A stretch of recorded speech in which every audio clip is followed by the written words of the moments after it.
Bonjour à tous. Nous avons fait cette vidéo dans le but de démontrer que les arguments phares du projet de nouveau stade à Nantes, qui intègre le grand projet Yellow Park pour la transformation du quartier de la Beaujoire, sont erronés, tronqués, voire faux. Cette vidéo est importante et nécessaire, car ce sont sur ces arguments, utilisés dès le départ du projet, que repose l'idée même de la nécessité d'un nouveau stade. Tout commence un certain 19 septembre 2017, au pied de la Tour de Bretagne, avec Valdemar Kita, président propriétaire du FC Nantes, Johan Joubert, PDG du promoteur Réalité, et Johanna Roland, maire de Nantes. Au cours d'une conférence idyllique, où le FC Nantes et la mairie affichent une certaine proximité, on nous apprend que notre stade de la Beaujoire est désormais dépassé, et qu'il faut en construire un nouveau, de la même capacité, juste à côté. Pour ce faire, Valdemar Kita et Johan Joubert ont créé la société Yellow Park, dont ils sont propriétaires pour chacun de moitié. Cette société Yellow Park aura pour but de créer le nouveau stade, mais aussi un programme immobilier qui l'entourera. Bah oui, 23 hectares de foncier à exploiter, ça donne envie. Mais revenons à notre stade. En toute modestie, Valdemar Kita nous annonce que ce stade sera le plus joli, le plus moderne, le plus beau projet de France. Ce qui permettra au FC Nantes de passer un cap et d'évoluer sportivement. On nous annonce que le stade de la Beaujoire n'est plus aux normes UEFA, qu'il est très difficile voire impossible de le mettre aux normes et que par conséquent, accueillir un match international deviendrait impossible. En ultimatum, on nous fixe les JO de 2024, avec l'urgence que le stade soit achevé d'ici là, sinon pas de JO. Bon, reprenons les choses dans l'ordre. Cette histoire de Jeux Olympiques déjà, elle a fait du chemin. Les gens sont repartis de cette présentation en se disant bon, si on veut les JO, faut absolument foncer. Un argument ressorti début octobre 2018 par la maire de Nantes elle-même. Pourtant, la Beaujoire a bel et bien été sélectionnée pour cette compétition internationale. C'est dans le dossier de candidature des Jeux Olympiques 2024, et même sur le site internet de Paris 2024.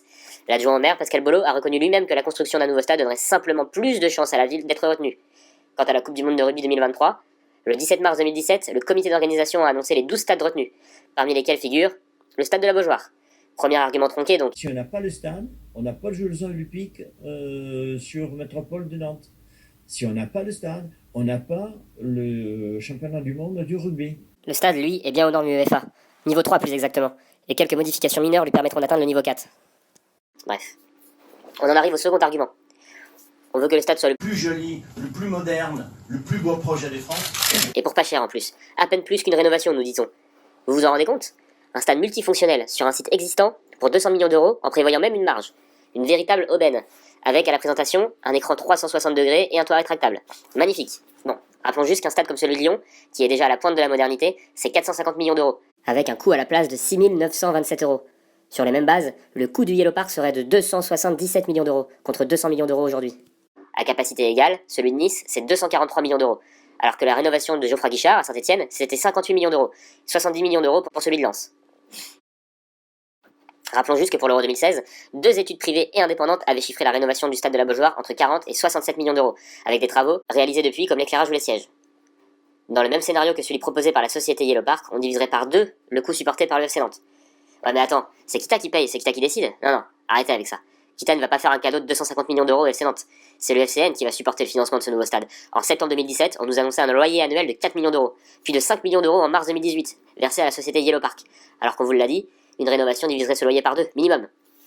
Le troisième argument phare, c'est que le nouveau stade attirerait de nouveaux joueurs, leur permettrait de se sublimer et ferait la réussite sportive du FC Nantes. Et si on veut mettre le club dans un niveau européen, parmi 4-5 premiers en France, il faut qu'on ait un bon outil de travail.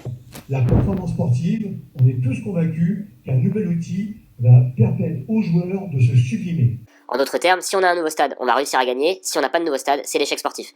Bon, là-dessus, on va laisser parler les pros. Est-ce que le stade, un nouveau stade, ça peut faire venir des joueurs de gros calibre? Je pense que c'est surtout le projet sportif qui fait venir les joueurs. Coco Suedo, la légende du club, avoue lui-même que c'est du business et que ce n'est pas vraiment nécessaire.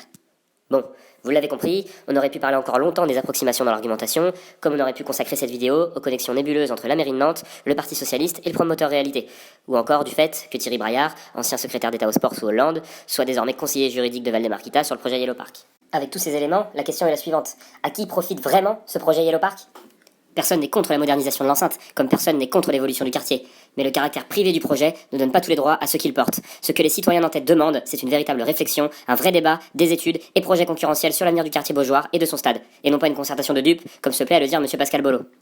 Voilà, on espère que cette vidéo vous a éclairé, on en fera d'autres si nécessaire, et on vous encourage surtout à vous exprimer et donner votre avis.